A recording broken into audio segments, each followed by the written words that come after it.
tal? ¿Cómo les va? Bienvenidos a una nueva edición de Sin Retórica a través de Somos Resistencia, los viernes a las 22 y los domingos a las 15:30, ya en el último mes del año y con la exigencia de haber hecho un programa semanal en el cual hemos intentado llevar algún matiz de reflexión y o disparador de análisis y debate con los temas que hemos planteado en cada una de nuestras emisiones. Y esta, la de prácticamente ya los últimos programas del 2017, nos encuentra como integrantes de una comunidad, de una sociedad, inmerso en las informaciones, las noticias, los hechos que prácticamente van marcando una agenda de charla, de discusión y ojalá que no de pelea entre quienes seguimos fervorosamente cada uno de esos hechos a través, obviamente, de los medios de comunicación. Y en las últimas horas, los hechos determinados por la justicia argentina que fueron marcando el procesamiento y detención de algunos funcionarios del anterior gobierno nacional, como también el pedido de desafuero primero de la hoy senadora Cristina Fernández de Kirchner y su posterior y eventual procesamiento, ha acaparado la atención de prácticamente gran parte de la sociedad, dejando inclusive de lado, tapándolo a un hecho tan trágico, tan lamentable y tan importante como lo es el del submarino, el del Ara San Juan, con la secuela de 44 personas hasta ahora desaparecidas, sin que se tenga, o por lo menos se haya notificado a la sociedad, informaciones precisas, claras, concretas, fehacientes, taxativas de qué es lo que ha sucedido con el submarino. Lo único que se sabe hasta el momento es que no se lo encuentra, más allá de las informaciones cruzadas, de las especulaciones, de los rumores, de las mentiras que muchas veces en forma intencional se dan a través de los medios de comunicación. Y como ejemplo de la irresponsabilidad de algunos, queremos citar algo que hemos escuchado aquí en la 90.3 Radio Resistencia de nuestra capital, de la ciudad de Resistencia justamente, en la que en el día martes anterior a las 15:30 aproximadamente, el locutor de turno decía que había aparecido el submarino, se lo había encontrado, dando detalles de una supuesta información que estaba leyendo a través de internet. Todo eso era falso, era mentira, y nos llama mucho la atención que en forma tan irresponsable se dé una información de ese tipo cuando la piel de todos nosotros, el corazón de la mayoría bien pensante, por lo menos de la República Argentina, está atento a qué es lo que aconteció, a las informaciones válidas, fehacientes, como decíamos, que se suministren de una fuente informativa genuina y comprobable. Lamentablemente eso también se ve reflejado de una u otra manera en las redes sociales, aunque estas no tienen el asidero, o no debería dársele por lo menos el asidero que sí uno tiene o cree tenerlo cuando sintoniza una emisora de radio o ve un canal de televisión o entra en la página, en el portal de un medio reconocido, como para que se haga también un doble llamado de atención a quienes tienen la responsabilidad del micrófono y o de la cámara, y a aquellos que como perceptores de la información también deben cumplir con esa tarea de ratificación, de validación de esas informaciones, como para no caer en la trampa que muchas veces nos tienden a través de los medios de comunicación. Medios que alguna vez tendrán también que hacer un gran mea culpa por la forma en que están ejerciendo esta tan noble profesión en nuestro país. Fundamentalmente en los últimos tiempos, en los últimos 10 años por lo menos hasta el presente. Rápidamente le comentamos el contenido de nuestro programa. Hoy tendremos a un invitado que en el último de los bloques compartirá un análisis de la actividad política de la provincia del Chaco y más específicamente en su quehacer legislativo. Y nos estamos refiriendo al diputado del Frente Chaco Merece Más, del Partido Justicialista, Hugo Sager, 5 veces intendente de Puerto Tirol, con quien estaremos conversando de ese tema. En el próximo bloque estaremos con algunas noticias de interés, de actualidad, que creemos son merecedoras de estar incluidas en nuestro programa. Antes de todo ello, le proponemos hacer nuestra primera pausa con imágenes de la semana que hemos transcurrido.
Y continuamos aquí en Sin Retórica. En este bloque haremos hemos hecho, mejor dicho, una selección de temas, de noticias que creemos son relevantes, y una de ellas tiene como centro, como epicentro, la acción y la actividad en la Escuela de Gobierno de la provincia del Chaco, que está cerrando un año muy provechoso, pero también anunciando unas jornadas importantísimas, creemos, por lo menos, como todo lo que ha desarrollado desde su creación, y que están previstas para el 5 y 6 de abril del próximo año.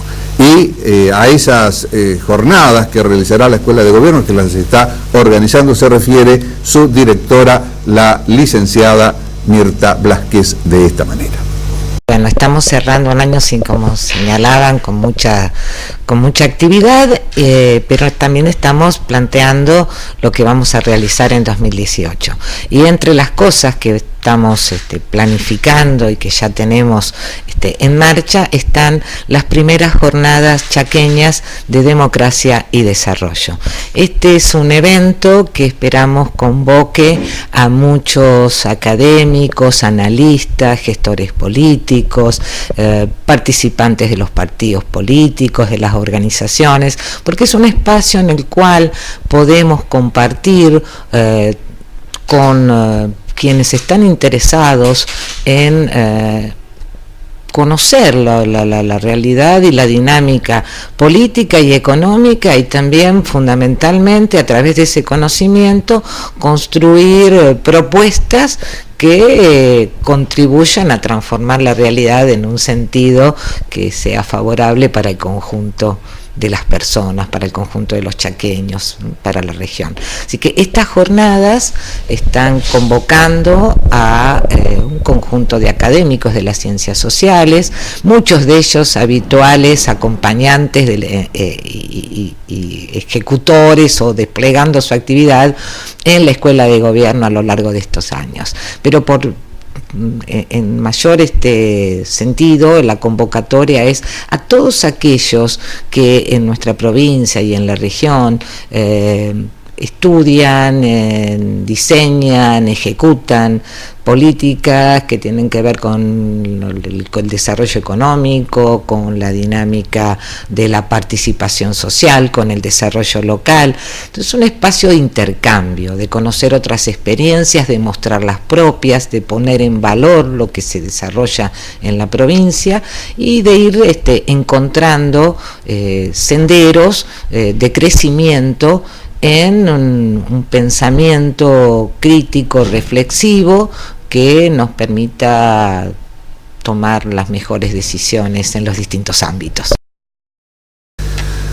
Otro de los aspectos que también ha tenido fuerte impacto en la ciudadanía de todo el país, y el Chaco, Resistencia, no podía dejar de estar inmersa en ello, es el aumento de las tarifas y fundamentalmente el de la energía eléctrica, que, como veremos en la próxima nota de las autoridades de SECHEP, tendrán dos incrementos, uno en los próximos días y el otro en los primeros días, valga la reiteración, del mes de enero próximo. Así lo anunciaban las autoridades de SECHEP. Hoy estamos acá para hacer una presentación respecto de cuáles van a ser los incrementos tarifarios de SECHEP para los usuarios de la provincia del Chaco, luego de que el 17 de noviembre pasado el secretario de Energía Eléctrica de la Nación, en audiencia pública, estableció los nuevos precios que rige a partir del 1 de diciembre para la energía mayorista y el transporte. Seguidamente, por resolución de la Secretaría de Energía Eléctrica de la Nación, se establece en resolución 1091 del 2017 cuáles van a ser estos precios, y a partir de allí nosotros efectuamos el cálculo del impacto que tiene eso en nuestra tarifa, y es lo que venimos a exponer acá con el ingeniero Ricardo Oranges, que es el jefe de costo y tarifa de SECHEP. La composición del incremento de energía mayorista y transporte de la Nación equivale a un 43,6% que se pone en vigencia a partir del 1 de diciembre del 2017. ¿Cómo repercute eso en la tarifa de SECHEP para un residencial sin ahorro, para un comerciante pequeño y para un industrial pequeño? En un 20% promedio. ¿Y cómo repercute el incremento de energía mayorista y transporte de la Nación a partir del 1 de febrero del 2018, que es del orden de un 20,4%? El incremento que va a regir en la tarifa de SECHEP en promedio, también para residencial sin ahorro, pequeños comerciantes y pequeños industriales, es de aproximadamente un promedio de un 12%. Los totales de estos dos incrementos, diríamos, vienen a ser el incremento nacional un 72,9% y el total provincial en febrero del 2018 va a ser de un 34%, aproximadamente en promedio. Así que bueno, los incrementos, para sintetizar, en el Chaco van a ser a partir del 1 de diciembre del 2017 en promedio de un 20% y a partir del 1 de febrero del 2018 en promedio un 12%. Y también en esta semana se produjo el tan esperado cambio de funcionarios del gobierno provincial, que fuera anticipado en su momento por el gobernador Domingo Pepo y que se materializó con la jura de los nuevos ministros, algunos por decisión política del Poder Ejecutivo Provincial y otros en reemplazo de aquellos que van a ocupar, como en la situación de Juan José Bergia, una banca en la legislatura de la provincia. Este es el momento, las imágenes de la jura de los nuevos ministros del Poder Ejecutivo Provincial. El gobernador ayer lo puso de resalto, la idea es de refundación y de relanzamiento de esta gestión, en la cual tiene mucho que ver la cuestión de este Estado presente y un Estado en desarrollo, y que tengamos un diálogo institucional puntualmente con todos los sectores, organizaciones de la sociedad civil, partidos políticos, la relación con el Poder Judicial, con el Poder Legislativo y por supuesto invitándolo a todos a seguir construyendo esta provincia que hace 2 años el gobernador ha fijado como pautas a llevar hacia adelante y que nuestros antecesores han hecho todo el esfuerzo también por esto. Inicialmente con tranquilidad, conociendo un nuevo sistema, salgo de un hospital grande, pero no es lo mismo un Ministerio de Salud Pública. Quiero comenzar a conocer otras áreas y tratar de organizar equipos como normalmente lo hice en el hospital. Uno trabaja en terapia intensiva y en pediatría y se han formado procesos con equipos internos, entonces los resultados se logran con trabajo y procesos y bueno, es parte de lo que uno conoce y tratar de, si se puede, traspolar al Ministerio de Salud. Me convocó a trabajar en un ministerio que no es fácil, es difícil la problemática, estamos en un momento difícil del país, de la provincia, con mucha sensibilidad, con mucha falencia, pero bueno, vamos a tratar de, con mucho trabajo, encontrar el equilibrio justo para respetar fundamentalmente los derechos de las personas. Debo reconocer que para mí fue una sorpresa, pero lo tomo con mucha responsabilidad, con mucho compromiso de lo político y de lo institucional, en un área que, como vos decías, sí, efectivamente hemos estado trabajando ahí en otras épocas y bueno, venimos a aportar el conocimiento que tenemos y en este nuevo escenario que se está dando tanto en el contexto internacional como en la nación y bueno, y aquí en la provincia, ¿no? Donde realmente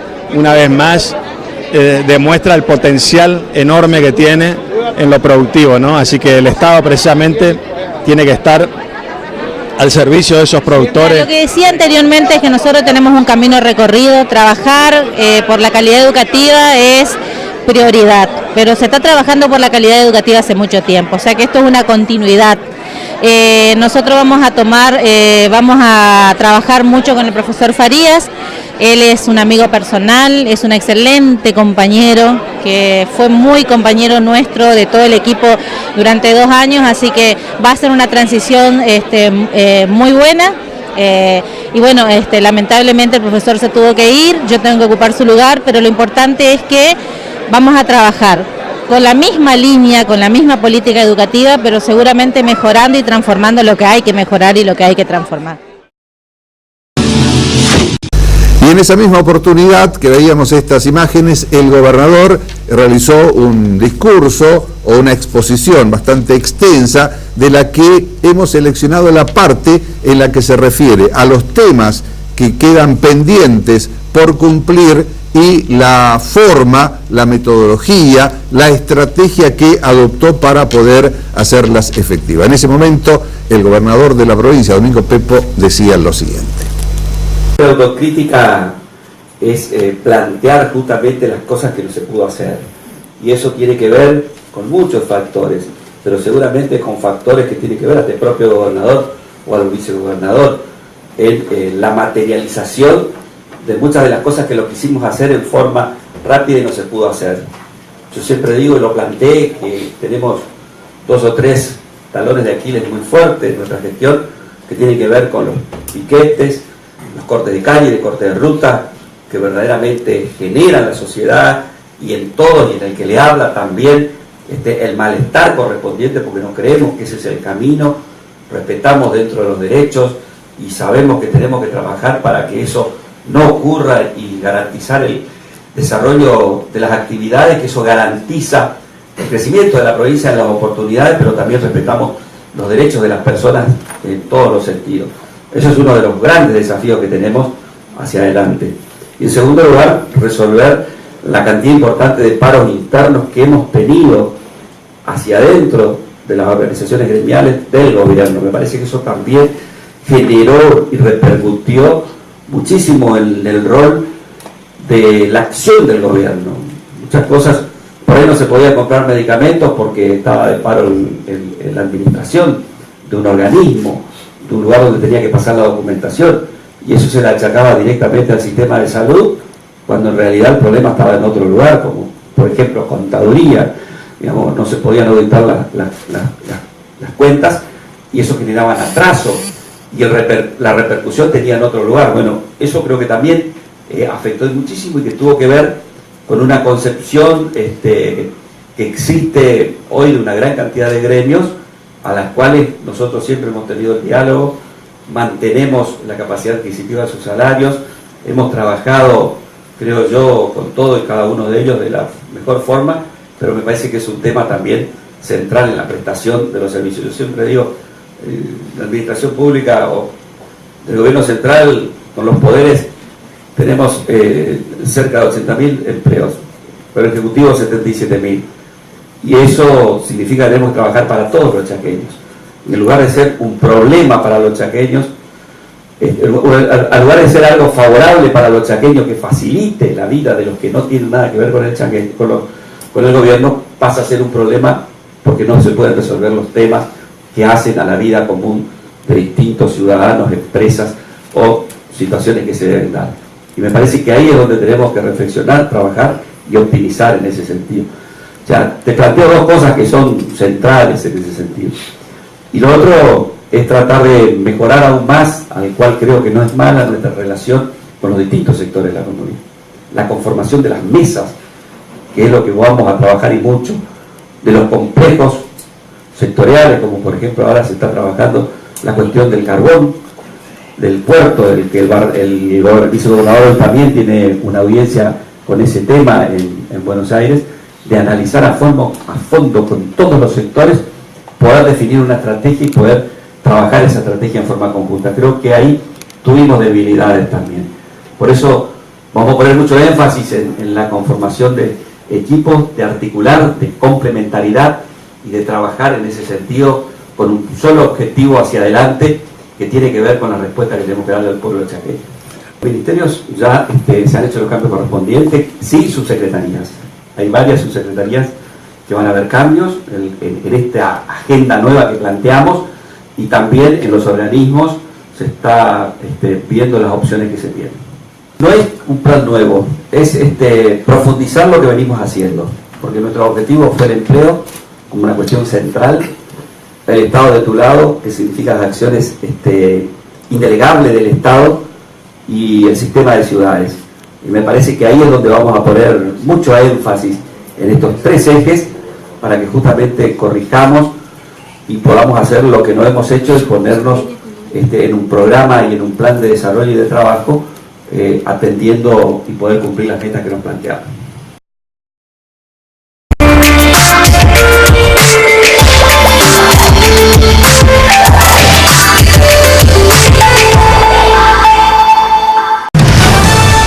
Somos Noticias para saber lo que pasa cerca de tu casa. La primera edición a las 13. La actualidad en vivo. Las mejores imágenes. Todos los protagonistas. Somos Noticias segunda edición a las 20. Un resumen completo para enterarte de todo en el regreso a casa. Los casos de los que está hablando la ciudad y la región. Somos Noticias Síntesis. A la medianoche para terminar el día bien informado. Con el anticipo de los temas que mañana estarán en la tapa de los diarios. Somos Noticias para saber lo que pasa cerca de tu casa. En 3 ediciones diarias. A las 13, a las 20 y a la medianoche por Somos Resistencia.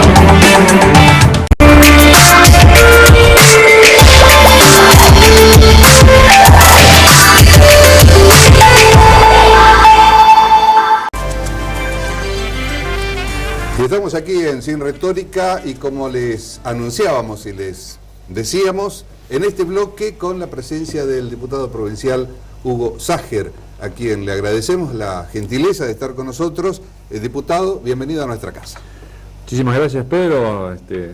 La verdad que una alegría poder estar contigo, con la audiencia. Hacía rato que teníamos la gana de estar. Bueno, hoy se dio. Además, es la primera vez que está en este estudio. En este estudio, la verdad que lo encuentro muy cambiado, la verdad que muy lindo. Claro, y así da gusto con estos elementos de trabajo, este ambiente, poder hacer televisión en un año que ya se está terminando, al igual que el periodo legislativo, ¿no? Todavía quedan sesiones, pero se comenzó el mes de diciembre con la sanción del presupuesto y que a priori aparecía como más dificultoso, ¿no? De todas maneras lo fue. Sí, en realidad lo que estábamos tomando como referencia es el tiempo que llevó a aprobar el 2017. Ajá. Recordarán ustedes que constitucionalmente, antes del 31 de septiembre, hay que hacer la presentación del presupuesto, lo tiene que enviar el Poder Ejecutivo. Posteriormente, una vez que toma estado parlamentario, se hacen las consultas pertinentes, si es necesario se vuelve a pedirle la reformulación al Poder Ejecutivo, y una vez que tiene el dictamen está en condiciones de tratar. Eso el año pasado, a fines de octubre, principios de noviembre, estábamos en condiciones de poder tratarlo. Sin embargo, lo pudimos aprobar en el mes de mayo prácticamente. Claro. Entonces creo que la referencia era el tiempo que tardó. ¿Y por qué fue más dificultoso en aquel momento y ahora un tanto menos, Ságer? Porque hay un contexto distinto. Es decir, el año 2018 el 2017 fue un año electoral. 2018 es un año de transición hacia el recambio. Creo que la actitud de quienes conforman, digamos, el interbloque Cambiemos en la legislatura, respecto del año 2017, tuvo un tinte de especulación electoral. ¿El año pasado? Sí, sin duda. Y además el contexto nacional era diferente, digamos. A ver, veníamos de un gobierno que hacía no mucho tiempo, hace un año que estaba, pero que había comenzado a practicar el endeudamiento para cubrir déficit fiscal, y era la primera vez que se trataba un presupuesto en la provincia del Chaco que contenía una cláusula.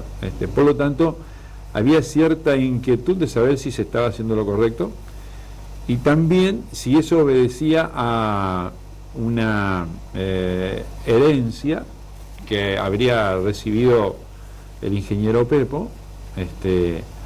Entonces, todos esos elementos jugaron en ese sentido. Y cuando un presupuesto tiene incorporada una cláusula de toma de deuda, hay que recordar, digamos, que es necesario 22 votos positivos para poder aprobarlo. Es decir, toda toma de deuda que requiera el acuerdo parlamentario, no es que necesita 2/3 de los presentes, no, necesita 22 votos, 2/3 de la totalidad de quienes componemos la Cámara. Y creo que ese contexto hoy se ha modificado. Primero y principal porque el Gobierno Nacional profundizó como parte de su programa económico la toma de deuda, digamos, es más, estimuló a las provincias que lo hicieran.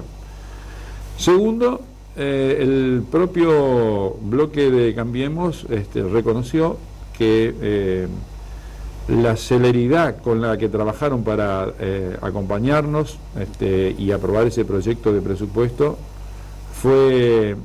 no fue lo que necesitaba la provincia, y de hecho el propio Gobierno Nacional recién autorizó a nuestro gobierno, es decir, la Autoridad Monetaria Nacional, recién autorizó a nuestro gobierno a tomar deuda a principios del mes de noviembre, es decir, cuando ya las tasas de interés estaban muy elevadas, y salir a tomar deuda con el monto que nosotros habíamos autorizado iba a mover el mercado.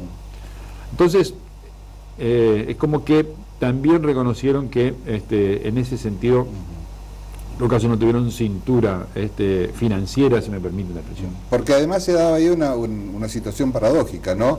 El oficialismo del Chaco, de alguna manera, recriminando al Gobierno Nacional la toma de deuda, y al revés, ¿no? Cambiemos del Chaco diciéndole que no a la toma de deuda que sí tiene que estar necesariamente de acuerdo a nivel nacional. Entonces, esos reproches mutuos fueron los que, en cierta medida, no permitieron un acuerdo rápido. Pero además, este presupuesto, el que hemos aprobado en el día de ayer, además de haber sido presentado en tiempo y forma, digamos que ya venía con los resultados electorales puestos. Con la posibilidad concreta ya de haber definido, digamos, cómo íbamos a tener la representación parlamentaria a partir del 10 de diciembre. Y por otro lado, también venía con una serie de reuniones, pero con una en especial que tuvo el gobernador de la provincia con el bloque parlamentario de Cambiemos, más los responsables políticos, es decir, los jefes políticos, no solamente de las bancadas, sino de los partidos políticos que lo componen. Y creo que eso también... En este caso, el jefe político de los partidos, ¿con quién se habló?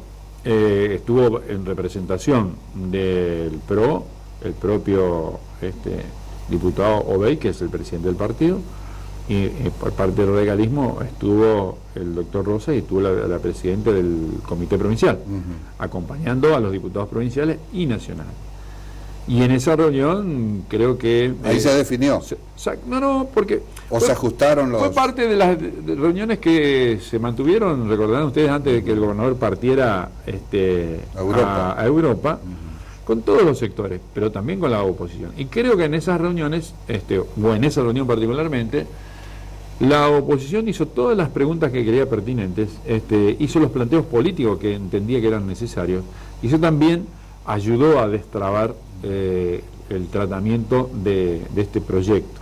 Ahora, Sajer, una vez aceptado la toma de deuda, la nueva toma de deuda o de crédito, ¿no es cierto? ¿No se le agarrará el gustito de seguir endeudándose? Bueno, ese es el desafío, digamos. De todas maneras, la toma de deuda que nosotros hemos votado en este presupuesto ya contempla valores menores, digamos, de los del 2016. Porque hay que recordar que nosotros aprobamos en el presupuesto del 2017 toma de deuda para cubrir el déficit 2016. Es distinto a que estamos previendo toma de deuda para cubrir el déficit del 2018 previsto. Entonces también ese contexto nacional al cual hacemos referencia también ayudó. ¿Por qué? Porque cuando discutíamos el proyecto de presupuesto 2017 hablábamos sobre supuestos generados por el equipo económico nacional, que hablaba de una inflación de 17%. Y nosotros, y el equipo económico del gobierno provincial, hablábamos que no iba a bajar la inflación de 24 puntos, algo que se confirmó.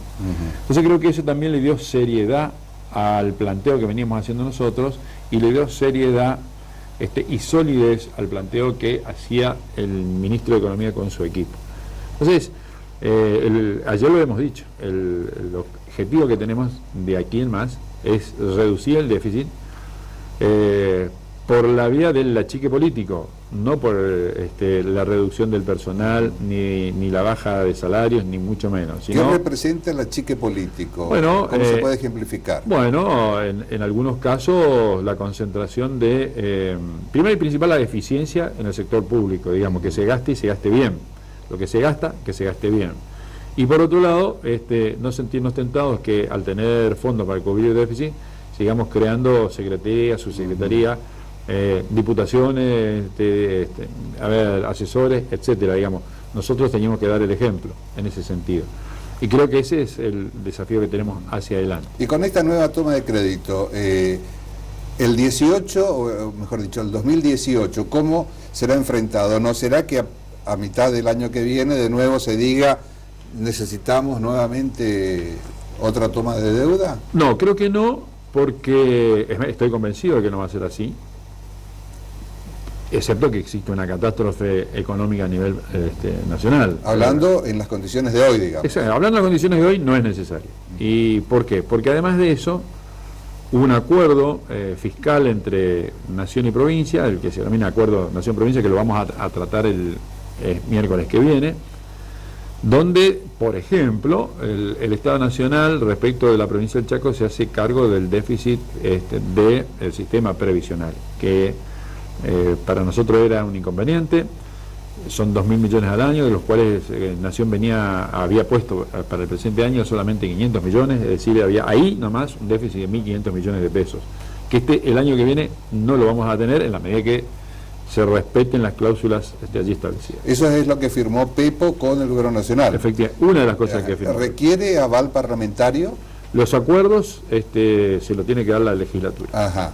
¿Cómo lo ha sucedido con el acuerdo que hoy por hoy se está discutiendo en el Congreso Nacional y que ya tiene media sanción?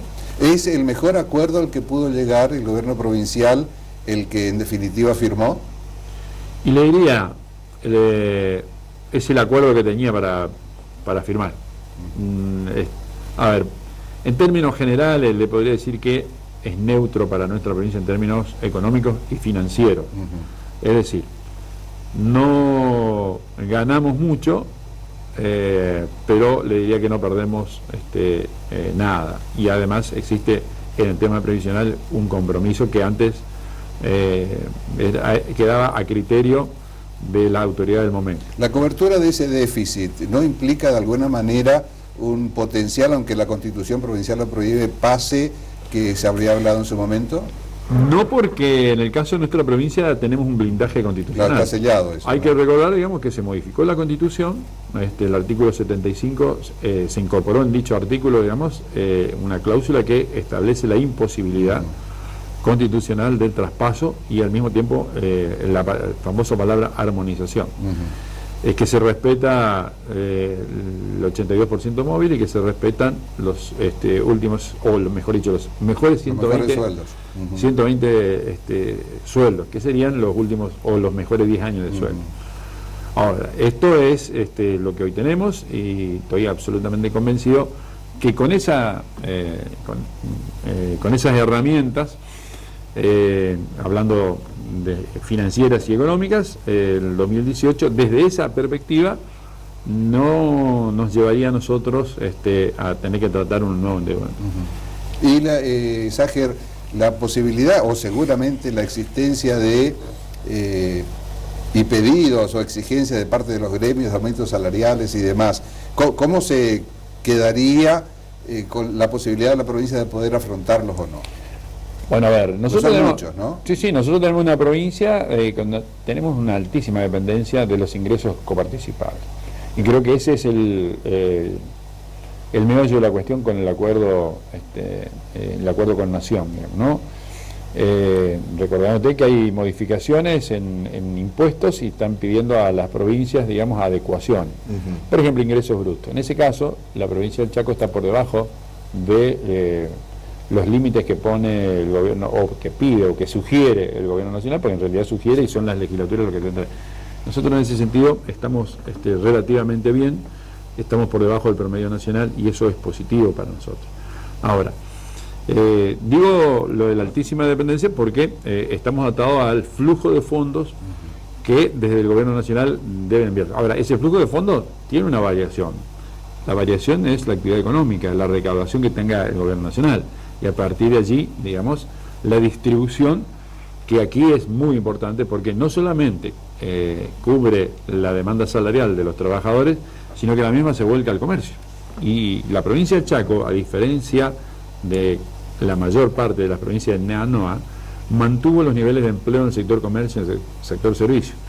En gran medida, a partir del flujo en nuestra provincia, son algo más de 2.200 millones que todos los meses se vuelcan al comercio y a los servicios, digamos, de aquí de la provincia del Chaco. Sí hemos tenido caída de empleo en el sector industrial, pero en servicios, y es más, el sector servicio creo que hemos aumentado algo así como 700 puestos laborales y comparamos. Es decir, que si baja ese flujo de puesta de dinero en la calle, para hablarlo de otra manera, bajaría... Sería la limitación, digamos, claro, en las discusiones, pero... Hoy por hoy el presupuesto contempla, por supuesto, siempre teniendo en cuenta que la discusión salarial tiene una referencia que es el nivel inflacionario.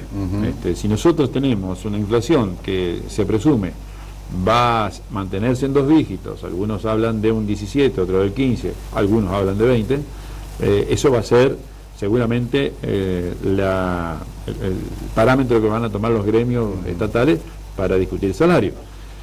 Yo creo que en la medida, y reitero la palabra, digamos, que no suceda nada anormal, digamos, en cuanto a los ingresos, vamos a tener un 2018 complejo, difícil, pero manejable.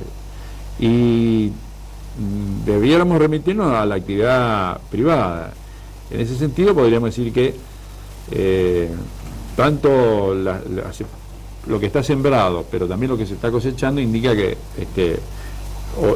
Dios mediante, digamos, vamos a tener buenos ingresos desde allí.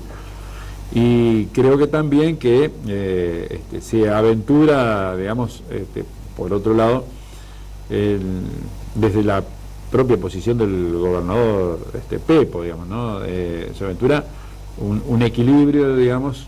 De hecho, ha tomado medidas en estos días, digamos, de cambio de ministros, algunos obligados porque pasan a ser legisladores, pero en otros por decisión política. Creo que van en sintonía de equilibrar ingresos y egresos. Y creo que eso sienta bien, claro. La gente acompaña ese tipo de actitudes. Lo percibe. Y el sector público también lo percibe. Es decir, ahora, se comparte entre todos, claro, la situación. Si bien la economía forma parte de la política, pero hablando en términos políticos, este año, el que estamos transcurriendo y finalizando, hubieron 4 elecciones, 2 PASO y 2 generales, en las cuales el Frente Chaco Merece Más observa una flecha descendente en cuanto a cantidad de votos y a capacidad de captar la voluntad del electorado. ¿Cómo lo van a manejar eso? Porque con lugares como Resistencia, Gran Resistencia, en los que se notó y mucho esa tendencia decreciente en cuanto a votos y aceptación de la gente. Bueno, a ver, tenemos 10 años de gobierno, desde el punto de vista de someter a consideración popular el proyecto provincial. Deberíamos decir que en cada una de las elecciones que se lo puso a consideración, la comunidad nos acompañó. De hecho, este año nuevamente, desde el punto de vista legislativo, hemos perdido un legislador, pero seguimos manteniendo una mayoría, le diría, tranquila en la legislatura. Sin embargo, yo debo admitir, digamos, de que tenemos que poner el oído en la gente y los ojos en los mensajes que se nos dan. Creo que después de 10 años tenemos que recrear la confianza en el ciudadano de saber que, por un lado, con esas elecciones a las que hago referencia, reconoció todo lo que se hizo, lo bueno que se hizo, pero por otro lado comienza a exigirnos alternativas que aventuren su esperanza de poder cumplir con lo que falta. Bueno, yo creo que ahí está el debate dentro del Frente Chaco Merece Más. Ahí está no solamente de hombres, de nombres, sino de políticas y fundamentalmente de transmisión hacia la sociedad de que efectivamente vamos a hacernos cargo de esas demandas. Y yo creo que no es un tema menor. El 2018 nos pone a prueba, por eso el año que estamos culminando, que ha sido electoral, la última elección, independientemente de las motivaciones que existieron, porque apareció un fenómeno diferente, que es unidad ciudadana, que políticamente analizando son votos que filoperonistas o peronistas que eligieron una opción diferente, pero aún así hemos tenido la primera derrota electoral. Y eso, si bien lo que se estaba considerando eran nuestros representantes al Congreso Nacional, para nosotros debe ser un dato. Es un dato. Y contundente en muchos casos, ¿no? Por supuesto. Y hay que, como decía, tener los oídos y la vista puesta. Y fundamentalmente haciendo funcionar la razón para no equivocarnos de aquí en adelante. Porque hay un electorado cada vez más exigente, hay un electorado que ha visto cómo en este último tiempo ha perdido derechos o sus derechos hoy están limitados, trabajadores que saben que la cuestión salarial se complejiza y jóvenes que les cuesta encontrar trabajo. Bueno, en la medida que nosotros no salgamos a debatir esos temas, la ciudadanía nos lo va a cargar a nosotros, que tenemos la responsabilidad de gobernar. Yo lo hablaba con los intendentes, con quienes tengo una relación muy especial por haber sido tanto tiempo intendente, y sucede lo mismo. Es decir, después de muchos años, los municipios vuelven a ser nuevamente el paragolpe de la crisis que tenemos y que se choque, digamos, por supuesto. Es decir, se volvieron a incrementar la cantidad de pibes comiendo en los comedores, de escuelas demandando atención, de pasajes para irse de la provincia a buscar otra alternativa, algo que no venía sucediendo durante mucho tiempo, y ahora volvió. Caso concreto, como nosotros, digamos, en Puerto Tirol, se cerró definitivamente una fábrica, y otra que ya venía con problemas, como era el frigorífico, pero en definitiva quedaron 400 familias en la calle. Ahora, Ságer, como contrapartida de todo esto, y con las noticias de los últimos meses y más las de las últimas horas, de los pedidos de procesamiento, prisión preventiva, inclusive ahora el pedido de desafuero de la senadora Cristina Fernández debido preso, hay como todo un sector de la población que se alegra y pide más de eso mismo, y hay otro sector como que dice no, es la justicia la que está actuando, y un tercero que dice no, es una justicia dominada por el poder político. Todas esas lecturas tienen algo de cierto, algunas no. Políticamente, ¿cómo lo ve? Todos debiéramos ponernos contentos cuando el Poder Judicial funciona como corresponde. Es decir, yo creo que cuando cada uno de los poderes en una república funcionan como corresponden, los ciudadanos tendríamos que poner contentos. Ahora, cuando eso tiene una doble vara, creo que eso sí es preocupante. Y cuando esa doble vara se utiliza para marcar rumbos, creo que también es preocupante. Pero independientemente de eso, creo el esfuerzo que hay que hacerlo es para que lo que hoy se ve en la justicia tenga continuidad, ¿no? Porque el país continúa, la república continúa, y uno piensa que si los jueces y los fiscales ahora comienzan a actuar de esta manera, seguirán haciéndolo y continuarán juzgando a los funcionarios que dejan el 10 de diciembre del 2019 con la misma rigurosidad, y está bien que así sea, si no estaríamos pensando equivocadamente. Pero independientemente de eso, yo creo que el ciudadano común que hoy puede circunstancialmente delegar su falta o su necesidad que comienza a vislumbrarse, digo, en lo material, en poder que sus hijos tengan todos los días clase, en poder subir a un colectivo, en poder pagar adecuadamente sus tarifas, mientras la pueda equiparar con lo que ve en la televisión o a través de los medios o a través de las redes sociales, esto va a servir como un entretenimiento. Pero una vez que esto deje de o esto tenga continuidad, el ciudadano va a también exigir, digamos, que efectivamente comiencen a resolverse las cosas. Yo decía ayer en la legislatura que el gobierno nacional gestiona muy bien el pasado y vende muy bien la esperanza, sin duda, está claro. Ahora, no se hace cargo del presente. Entonces, cuando ese presente efectivamente movilice a la sociedad en búsqueda de demanda, creo que allí tendrá que reaccionar el gobierno nacional y efectivamente, porque, a ver, si no nos entiende algunas cuestiones que el electorado privilegió, por ejemplo, en las últimas elecciones. Porque yo debo admitir, digamos, que hubo coherencia en lo que plantearon funcionarios de Macri con lo que hicieron.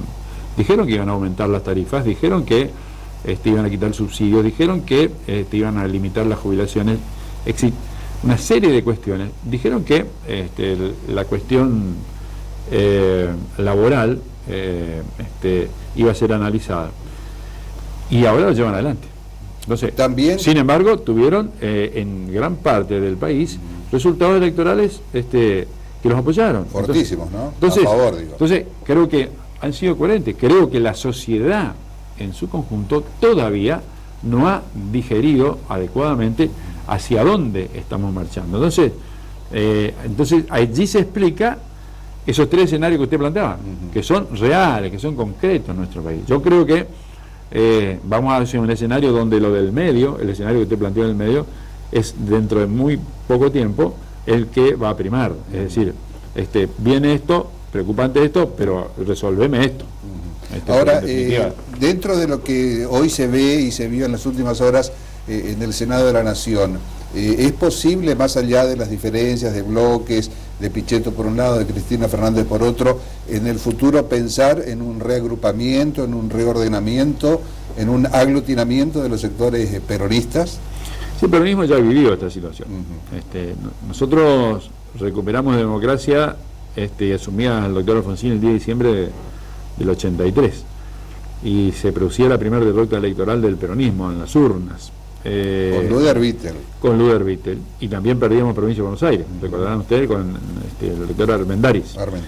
Parecía en aquel momento, el año 85, elección legislativa, que dicho sea paso, fue contundente a favor del doctor Alfonsín, que, recuerdan, hasta ahora, en los años jóvenes de militancia nuestra, las manos atadas, no le aten las manos al doctor Alfonsín, como el presidente Alfonsín en ese momento. Parecía que el peronismo no iba a poder reagruparse. Sin embargo, eso sucedió. En el año 87 hubo una victoria importante del peronismo en todo el país. El reagrupamiento previo a esa victoria permitió eso, fundamentalmente en los territorios, pero después, desde ese triunfo, provincia de Buenos Aires tuvo mucha incidencia. Y terminamos dividiendo las candidaturas, pero sí, que ya teníamos un proyecto de país, pero las candidaturas se dirimieron en elecciones internas. Y lo que parecía ser una realidad, o una verdad insolayable, que Cafiero iba a ser el candidato. Claro, ganó el inesperado, digamos. Ganó Carlos Menem, y Carlos Menem posteriormente fue elegido presidente y gobernó este país durante 10 años. Entonces, digo con esto, el peronismo tiene la suficiente versatilidad, porque es un movimiento, o sea, no es un partido político, es un movimiento político, y como tal va encontrando los lugares por donde encauzar las cuestiones internas, pero también canalizando las externas. Y yo creo que hoy es un tiempo donde nosotros vamos a seguir viendo situaciones como esta, expresiones parlamentarias como la que usted dice, tanto en el Senado como en diputados, pero estoy absolutamente convencido que va a salir fortalecido y debe ser nuevamente la columna vertebral de un frente político. El peronismo solo no es la opción para el país, debe ser parte de... No alcanza desde lo electoral, pero tampoco desde la oferta política que necesita la ciudadanía. Yo creo que ahí está nuestro desafío, y aquí en la provincia del Chaco es lo que venimos planteando. Y buscar también acá en el Chaco ese reagrupamiento, esa ratificación del frente que de alguna manera se vio un tanto diluido en las últimas elecciones. El frente, es decir, a ver, el peronismo es aquí también la columna vertebral, es el partido más importante del frente, debe profundizar al frente, debe incorporar nuevos actores, sin duda, pero fundamentalmente dar un mensaje de que estamos en condiciones de garantizar la respuesta a los ciudadanos de aquellas cosas que le faltan, que le generan expectativas, pero que no le terminan de generar esperanza. Entonces, yo creo que por ahí pasa. Y estoy convencido que el peronismo aquí en la provincia del Chaco, ¿por qué? Porque tiene responsabilidad territorial casi en el 75% de la provincia. O sea, hay un contacto permanente del dirigente peronista, las bases peronistas, con el resto de la ciudadanía. Y yo creo que eso es una ventaja en ese sentido. Con un ciclo político que de alguna manera se está repitiendo, ¿no? Rosas 2 periodos con uno más de Nikich, Capitanich 2 periodos con uno más de Pepo. Ahora tendría que verse cómo se desempatan esos ciclos parecidos, ¿no? Este es el al que escuché en los últimos tiempos, digamos, en muchas discusiones políticas, ese límite de tiempo que existe. Ajá. Bueno, creo que nos está poniendo a nosotros a prueba. Estoy convencido de que el peronismo está a la altura de las circunstancias, que el Frente Chaco Merece Más está en condiciones de superar, si me permite el término, digamos, ese límite. Pero no tiene que ser una cuestión, solamente para ganar. Claro, no. Como para romper una barrera. Nosotros tenemos que ser gobierno si es que estamos en condiciones de resolver los problemas de la gente. Y la gente tiene que creer en nosotros porque lo podemos llevar adelante. Si no, nos estaríamos engañando a nosotros mismos, estaríamos generando un nuevo proyecto político, o mejor dicho, un nuevo periodo de gobierno, sin que le podamos resolver a la gente. Yo estoy convencido que no es así, todo lo contrario. Lo discuto permanentemente y veo que en la base peronista, pero también en mucha dirigencia, esto es así. Es probable conseguirlo. Sí, sin duda. Además, hay todo un sector juvenil que está empujando y que viene de un tiempo de mucha militancia, que antes esto no sucedía. Es decir, si hay algo que hay que reconocer en los últimos 10 años, es eso, digamos, la incorporación de jóvenes a la política en todos los niveles, en algunos casos a través de los partidos políticos, pero en otros a través de organizaciones, de acciones en los barrios, es decir, y en los diferentes partidos políticos, que es lo importante también, ¿no? Eso uno lo ve, jóvenes muy formados, y yo creo que eso también no es que son el futuro, es la realidad que viene empujando y que tienen alternativa y exigencia, que es lo importante. En el cierre ya de la charla, Sajer, ¿no descarta un sexto mandato en Tirol? Cinco periodos estuvo, ¿no? Como intendente. Sí, alternadamente. Yo siempre, las cosas de la vida me permitieron compartir con el ex gobernador Nikich, actualmente en una discusión que teníamos los otros días, parlamentaria. Yo puedo dar fe porque a mí me tocó gobernar con el doctor Tauguinas, con el doctor Rosas, con el doctor Nikich y con Jorge Milton Capitanich.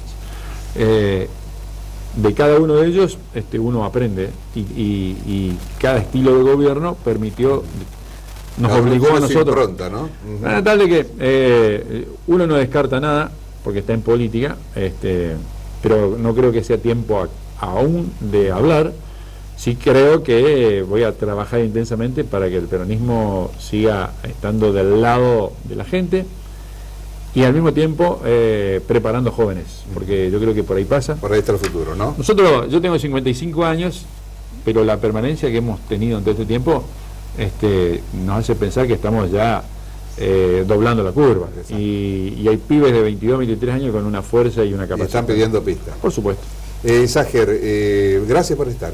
Gracias a ustedes, muy amable. Y con estas imágenes nos despedimos, que son de Puerto Tirol, no podía ser de otra manera, teniéndolo de invitado a el hoy diputado provincial Hugo Sajer. Hasta la semana que viene, si Dios quiere. Porque eres la flor del Chaco, te canto, Puerto Tirol. Para mí fuiste el crisol que forjó mi entendimiento. Te llevo en todo momento junto a mi peregrinar y aún lejos te de cantar al compás del instrumento.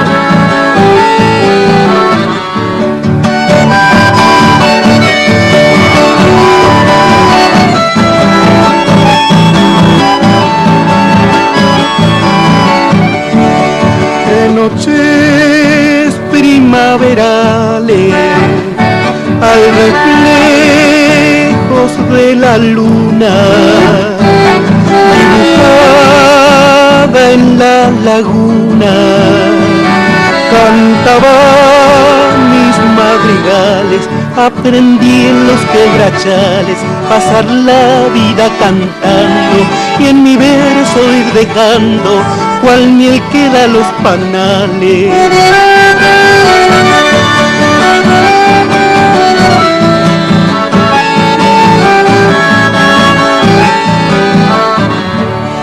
Tirol, pueblito florido, rinconcito abandonado, recordando mis pasados, yo jamás te olvidaré, mientras viva llevaré como recuerdo querido, porque en el Chaco haya sido donde pase mi niñez.